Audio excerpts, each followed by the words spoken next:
Hi guys, for today's video nga ay magdi-dinner tayo sa labas. Ang kasama ko nga pala ngayon ay si MC at ihahatid kami ni Daddy sa San Miguel. Hindi nga pala sasama si Daddy at si Matia, maiiwan sila sa bahay.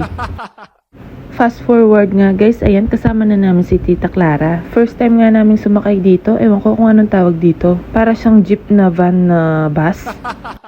Ang tagal nga nang hinintay namin bago makasakay nito guys kasi naka-aircon to. Pagsakay nga namin guys standing dahil puno na sa loob. Pagdating nga sa intersection lumuwang na, tapos nung sa Robinson na kumalahati na yung tao. Makakasama pala natin for today's video yung mga pinsan ko, nakaklase ko din. Nakababa na nga tayo, nandito na tayo sa SM. Pagpasok nga namin guys, ayan nakita ni Martina si Jollibee. Ang daming Jollibee dito ni MC.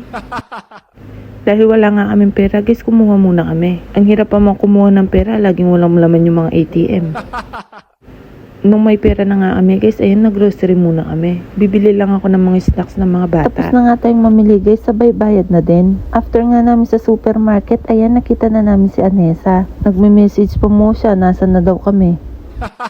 Nung magkakasama na nga kaming lahat guys, ayan dito na namin naisipang kumain dito sa may Greenwich. Ayan nga pala si Jessa. Kasama nga niyang kumuha ng order si Anessa. O yan o, katula na pa mo. Camera siya ya pa mo kunwari pero kaburikan niyan yan. Pag talaga kasama namin si Anessa guys, tawa kami ng tawa. Hindi ka ba naman matatawa sa lahat ng kinain niya? May comment siya.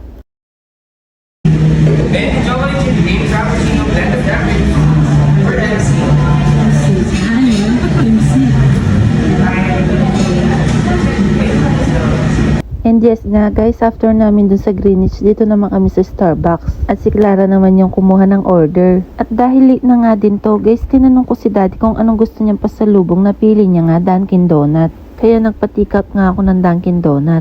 Wala na nga mapipilian guys kasi paubos na din. Kanina nga guys, bago kami kumain, nag-inquire kami ng swimming pool. Pero dahil mabigat yung swimming pool, binalikan nga namin. Ito nga yung time na binalikan namin guys at kukunin na namin. Trinay nga muna ni Kuya kung may butas. Dahil nga walang kasama pambomba yung swimming pool guys, napabili na din kami. Ilang minuto nga lang guys, ayan na bomba na.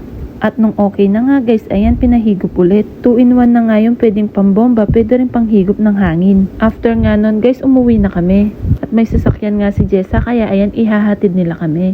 Hanggang dyan na lang guys. Thank you for watching. God bless. Bye.